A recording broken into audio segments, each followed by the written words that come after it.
Tan. Hi. It's our pleasure to have you to Yes, have this good to see interview you. with you. Yes. And today our topic is mainly about entrepreneurship, and we would like to understand that your this entrepreneurship journey. Yes. That to see what we can learn from you as well. Sure.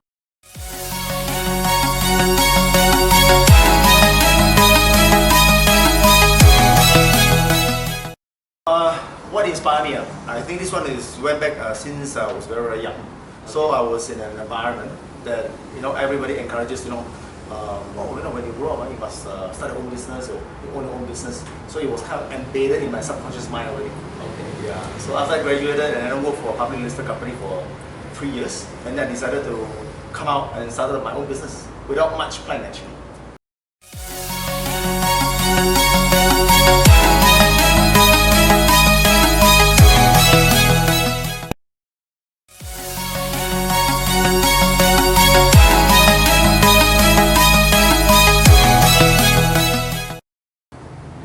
For interior design business, I think the most important thing is that we must be very passionate, about what we are doing, the passion. Right. And then number two is I think we are very, very curious. So we always get curiosity, curious about the new design, new concept, new lifestyle, new technology. So with all these new things, these new elements, we always add into our work.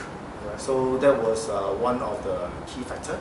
And also that we study a lot about human development and then peak performance, understanding the human. Because interior design, obviously we design for humans, whether it's an office, whether it's a house or anything that is under a roof, for interior design. So and then also the other thing is we have a very good team. So one of the key success factors is that we actually emphasize a lot on teamwork. Yeah. So at PDI, you actually have a lot of room for growth. So you actually have a lot of freedom, whichever area you want to explore. And I believe that all these factors can apply to any business, right? Yes. Most of them. Sure.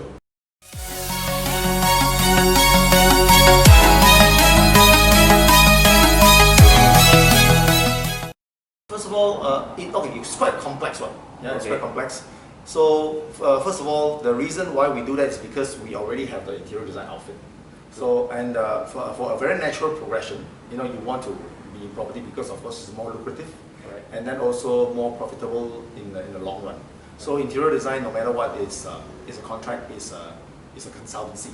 So sometimes payment is not the easiest. Yes. But so we actually make use of the whatever platform we already have. So we actually extended to property side. Now, property enhancement, first of all, we need to know the marketplace very, very well. So personally, I do not go like everywhere. I'm very, very focused only in Bangsar, Damansara, high area. And also, we turn from a residential to commercial. So that's what we like. Limited number of supply. That's also what we work on. And also, how can we enhance a property, regardless of whatever nature of it, that we can actually add value to it. So either we add in the build-up area, or we add the usable space, or we totally change the concept. So that's the property enhancement. So before we do that, we actually need to know the market very, very well. Yeah. So the market from interest rate to loan to target market to this area, whether you have expatriate, we have local, and then who are coming to this area, and the traffic of the entire place. So it's actually very, very complex. Market research is very, very complex. Yes.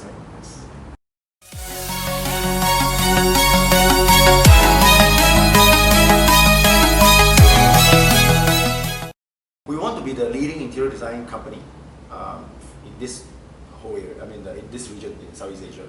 Okay, that's the first stage, and of course, the short term. Then, in order for us to hit that, is an IPO. IPO.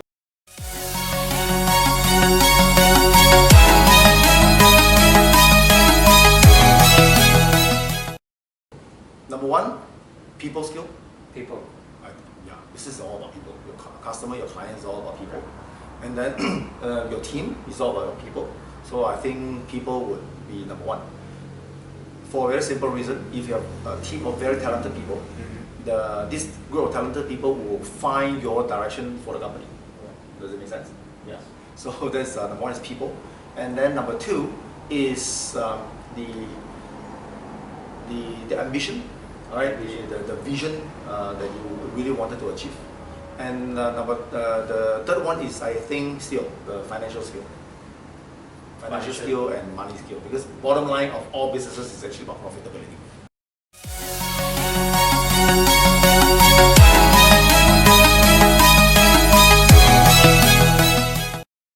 Plenty of failures, and even until today, even though I don't like failures, still it is unavoidable. So I'm still learning today. Failures in the past, I think the most painful one, needless to say, are all related to people. Yeah, people that sometimes people that you lose along the way, and then also betrayals. Yeah, right. For whatever the reason, and people change along the way. Yeah, and because when you spend a lot of time and resources to groom people, to teach, to train, and not necessarily people can finish a journey with you. Because for whatever the reason, sometimes it could be family, sometimes it could be education, it could be anything. Yeah, so that is part of the package to be an entrepreneur. So we have to bear with it. And in the past, the people failure that I have experienced were like, even sometimes where I really treated, or the company treated individuals very well. They would do something that actually hurting the company. I think that one is a little bit painful. And other failure was that I have failed a few businesses that I actually invested in some cafe. Not that we lose money, but it wasn't profitable, so it's a waste of time. So we decided to close it down. And also I had some retail business for some designer furniture. So the ideas was there, but it was a very different business. Yeah, so that one we also lost some money.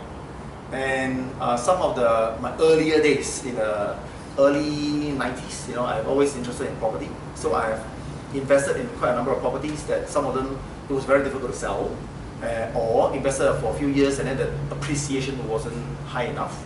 And some of them was that I had to cut losses and lose money to sell. However, those kind of failure had actually contributed to a lot of very successful property investment later on. Because those were the things that, no, you cannot do this. Yeah, and one thing about investment or property or business investment is that you really cannot have a lot of emotion. That was how I made my mistake in property investment, because, I like this place, everything is like me. It's like, I like this, the reason why, because I could do this. It's all revolving around me, or just a few people around me. And those were the actually big failure projects.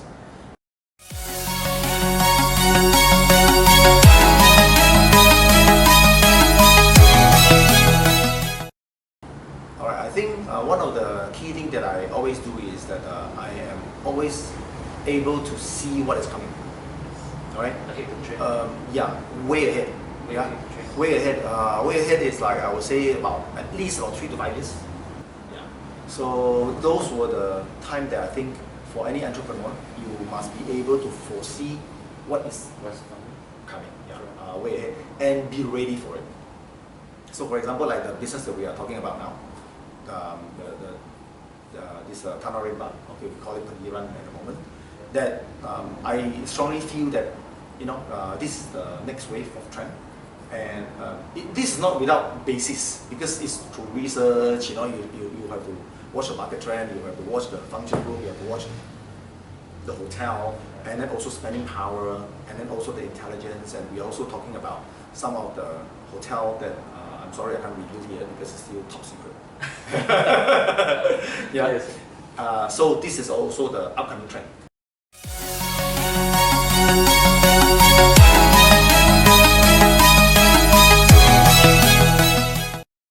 I think, alright, if I were to attract an investor to invest in my company, I think I only need to give them 2 things. Yeah? One is that high return. 2, security. So, but of course the 2 is actually there's a contrary. The higher the risk, of course, the higher the return.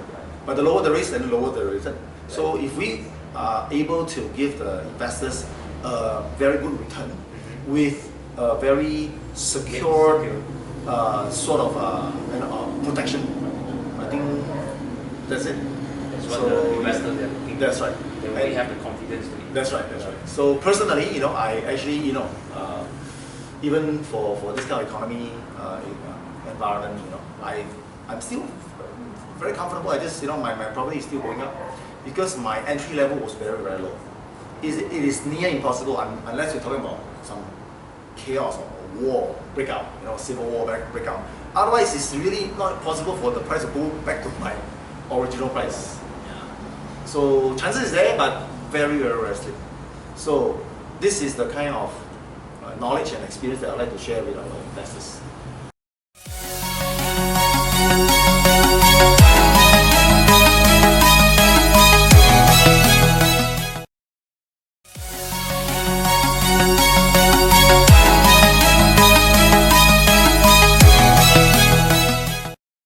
I wouldn't say advice because I myself also still learning. There's so much to learn. What I would like to share basically is